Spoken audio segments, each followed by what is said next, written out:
Warahmatullahi wabarakatuh. Salam sejahtera dan selamat malam. Kita jumpa lagi dalam ZRI Stream untuk sesi malam hari ini. 1 hari bulan Februari 2024. Wilayah Persekutuan bercuti dan banyak kawasan yang ditimpa hujan di sekitar Kuala Lumpur. Saya yakin di seluruh negara juga ada banyak kawasan yang ditimpa hujan. Bismillahirrahmanirrahim. Allahumma salli ala Sayyidina Muhammad wa ala alihi Sayyidina Muhammad. Subhanallah walhamdulillah wa la ilaha illallah Allahu akbar. Syukur alhamdulillah. Harap negeri-negeri yang ditimpa hujan, taburan hujan yang turun adalah rendah. Tidak menimbulkan sebarang banjir dan tidak menimbulkan ancaman kepada keselamatan nyawa dan juga harta benda. Kerana kita masih lagi melalui penghujung musim tengkujuh. Februari dan Mac masih ada 2 himbauan. Untuk melengkapkan 6 himbauan. Himbauan adalah dikatakan taburan hujan tinggi yang boleh menyebabkan banjir. Cuma kita syukur alhamdulillah kerana himbauan ketiga yang bawa banjir besar pun tidaklah seburuk tahun 2014 dan seburuk tahun 2021. Jadi moga Allah rahmati kita semua dengan taburan hujan ini menjadi hujan rahmat. Walaupun kita adalah sebuah negara tropikal yang tak akan berubah daripada tengkujuh, tapi kita harap tengkujuh kali ini adalah tengkujuh yang tidak membebankan. Kerana ramai orang mula bercakap mengenai indeks daya beli yang menurun daripada 1.5% pada bulan November, menurun pada 1.3% pada bulan Disember 2023 dan kemungkinan indeks ini menurun lagi pada bulan Januari. Jadi ini menunjukkan berlaku ketidakcergasan ataupun kesihatan membeli yang terjejas, daya beli yang menurun dan merosot. Dan saya jangka Januari akan lebih rendah indeks berbanding indeks Disember.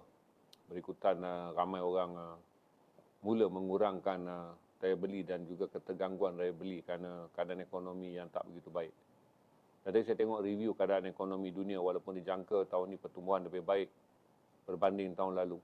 Daripada 2.5% tahun ini pertumbuhan ekonomi dunia secara global dijangka 3.1%, berarti China, Amerika Syarikat dan juga beberapa negara utama akan terus memacu ekonomi dunia.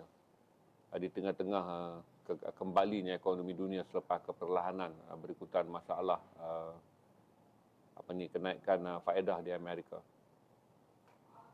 Ini yang saya harap pada kita semua untuk tahun yang masih lagi mencabar bagi 2024. Supaya satu adalah kesihatan ekonomi negara kita kembali pulih. Fokus kita semua adalah tidak lagi tentang politik. Dan fokus kita adalah mengenai masalah harga barang, pendapatan, kenaikan harga barang dan juga statik ataupun merosotnya kebudayaan daya beli masyarakat awam. Dan dengan kenyataan yang dikeluarkan oleh tabung kewangan antarabangsa IMF mengenai daya beli dunia yang dijangka tumbuh pesat. Malah ekonomi negara perang seperti Rusia juga dijangka tumbuh dengan baik. Rusia mengalami kena pertumbuhan hanya 1.5% pada tahun lalu, walaupun mengalami sekatan daripada rakan dagang dia di Eropah dan Sekutu Amerika. Tapi Rusia dijangka tumbuh pada 2.1% tahun ini. Jadi dengan negara-negara pemain utama menunjukkan kebangkitan ekonomi yang sekali lagi tahun ini akan dipacu oleh pertumbuhan menarik daripada China dan Amerika Syarikat, kita harap kita juga dapat menikmati kembali peningkatan ekonomi, terutama kepulihnya ekspor semikonduktor. Kerana selain China adalah rakan dagang Malaysia yang terbesar, Amerika adalah rakan dagang yang kedua terbesar, kemudian baru diikuti oleh Singapura sekarang di tengah-tengah keperlahanan ekonomi, selain daripada kekal Jepun sebagai rakan dagang yang keempat. Kemudian diikuti oleh Taiwan, rakan dagang yang kelima, dan Indonesia adalah rakan dagang yang keenam terbesar bagi Malaysia. Dan sekali lagi hari ini orang bercakap tentang konflik kesesuaian mahasiswa yang dihasilkan oleh sistem pendidikan kita serta berlakunya kekurangan kepakaran mahasiswa dalam bidang teknologi tinggi. Tidak ada perdebatan ini hari mengenai kita nak menawar, Malaysia nak menawarkan pekerjaan berteknologi tinggi bagi jawatan-jawatan berteknologi tinggi yang diperlukan oleh syarikat pelabur kepada pekerja asing. Kita akan ada kembali pada era expatriate. Yang saya fikir, kata saya secara peribadi pun tak bersetuju dengan memberi gambaran bahawa Memang kita ada masalah dengan isu pendidikan yang tak custom made dengan industri. Pendidikan masih lagi hidup dalam koko universiti yang menghasilkan graduan berdasarkan universiti nak mengekalkan status quo. Cara mereka bekerja dan cara mereka menghasilkan graduan. Sedangkan industri berkembang dengan pantas. Jadi oleh kerana sekarang demand bagi industri tinggi yang mula masuk dan melabur di negara kita. Salah satu yang mereka pertikaikan adalah kualifikasi graduan tempatan.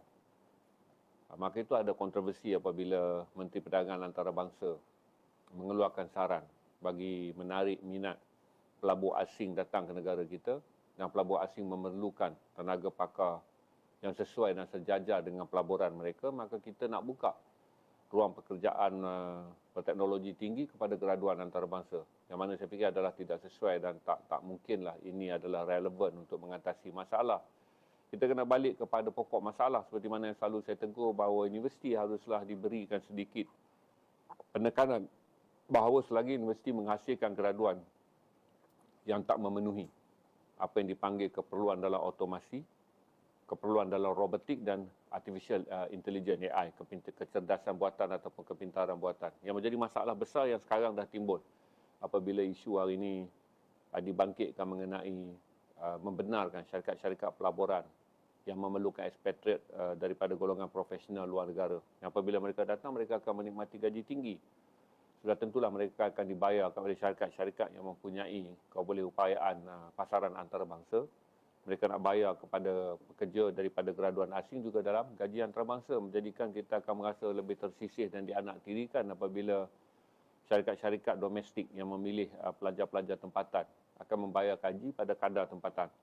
Ini dapat saya rasakan pada tahun 1996. Pada tahun 1996 apabila dunia satelit memasuki pasaran domestik dan kita tak mempunyai ramai graduan yang mahir dalam bidang satelit. Dan kemudian syarikat-syarikat pelaburan satelit ini ataupun syarikat-syarikat pelaburan teknologi tinggi pada hujung 90-an bawa masuk banyak expatriate. Ini pengalaman saya bekerja di Astro pada 1996 dengan lebih daripada 10 warga negara antarabangsa. Saya selalu cerita pada tuan-tuan bahawa pada tahun 1996 bila teknologi satelit dan juga penyiaran digital dibawa ke Malaysia, kita mengalami masalah kekurangan tenaga kerja. Jadi expatriate yang datang ni adalah mereka yang telah pun mempunyai pengalaman daripada Australia, New Zealand, United Kingdom. Kita ada daripada Filipina, pekerja yang bekerja di peringkat grade yang lebih rendah, sedangkan ketua-ketua jabatan dan mereka yang menikmati gaji. Semuanya sign dalam dolar Amerika. Dan saya masih ingat lagi bahawa ketika saya menandatangani perjanjian penjawatan dengan gaji RM4,200. 4,200 gaji saya, 1996. Tetapi rakan yang memegang jawatan yang sama dengan saya, tapi mempunyai pengalaman daripada Filipina. Saya pun dah ada pengalaman waktu tu, pengalaman saya 3 tahun. Dan rakan daripada Filipina datang pun dengan pengalaman sekitar 3 tahun. Tapi mereka dibayar $3,000 USD. Yang pada setahun tersebut dikali dengan 2.5. Berarti mereka menerima gaji sekitar RM7,500 ke RM8,000 Malaysia berbanding pekerja tempatan yang dibayar RM4,200 ke RM4,500 dengan pengalaman 3 tahun. Maka dia menimbulkan walaupun mereka datang dengan mengagihkan kepelbagaian pengalaman, di mana saya pernah bekerja dengan seorang ketua jabatan Persis Tozer daripada British UK. Dia ada 20 tahun lebih pengalaman di British Broadcasting. Dia pernah mengajar di London International Film School. Manakala pengurus saya adalah orang yang datang daripada New Zealand. Persis Tozer, Perry Matai. Perry Matai adalah seorang lelaki New Zealand yang mempunyai pengalaman bekerja dengan televisyen kabel di banyak negara di Eropah. Dan saya melapor lagi kepada penerbit kanan, James Gibbon, seorang dari Hong Kong, seorang warga negara Hong Kong yang mempunyai darah Inggeris. Kemudian bawah daripada itu pula saya melapor lagi kepada pekerja yang lebih senior daripada India.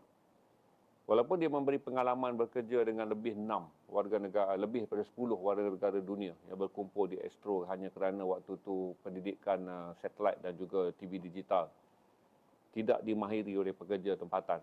Dia mencetuskan Satu, bagusnya peluang kita bekerja dengan pelbagai latar belakang. British yang lebih teliti dalam konsep penghasilan grafik. New Zealand yang sangat teliti dalam kualiti audio. New Zealand ni audio dia jaga betul. Kemudian kita bekerja dengan pekerja di Filipina yang tak bekerja, tak berkira waktu kerja. Mereka 12 jam ke 14 jam di pejabat adalah biasa. Pekerja-pekerja yang datang daripada India yang sentiasa berlumba untuk menanti jawatan kosong di atas diisi. Berarti pekerja dari India ni kontrak dia 5 tahun. Dia dah plan 5 tahun dia keluar daripada Malaysia, apa yang dia akan dapat untuk membolehkan. Waktu mereka datang ke Malaysia, seorang pekerja daripada India, saya tak boleh ingat nama dia. Dia telah plan untuk menggunakan peluang bekerja di Astro sebagai kumpulan pelapis yang meneroka Astro sebagai platform TV satelit terbaru di Malaysia. Sebab dia aim Dubai. Saya masih ingat waktu bekerja tu, dia sentiasa saja meneliti qualification yang diperlukan ketika Dubai mengisytiharkan diri mereka sebagai, Dubai mengisytiharkan bandarnya akan menjadi sebagai bandar teknologi 4D pada waktu tu. 3D dah lepas, Dubai dalam proses 4D. Belum lagi menggunakan perkataan fully digital. Jadi 2 tahun setengah dia bekerja di Astro dengan rekod dia yang baik. Dia tu berpindah ke Dubai. Jadi masa tu saya faham bagaimana pekerja-pekerja yang mempunyai mentaliti bermigrasi di seluruh dunia untuk mencari pengalaman dan pekerjaan serta pendapatan yang lebih baik merancang kehidupan profesional mereka. Tapi saya fikir dalam keadaan sekarang, apabila ekonomi kita berada dalam keadaan banyak graduan kita yang tidak mempunyai pendidikan, tidak mempunyai pekerjaan, adalah tak munasabah kita memberi alasan pendidikan yang disediakan oleh universiti kita tak match ataupun tidak setara dengan permintaan, requirement yang akan dikenakan oleh syarikat-syarikat antarabangsa yang nak masuk melabur. Jika kita nak menggalakkan syarikat antarabangsa masuk melabur dan kemudian mendapatkan pekerja berkualiti, maka kita buka lagi expatriate ataupun kumpulan pekerja profesional untuk mereka yang berada, untuk mereka yang bukan rakyat Malaysia.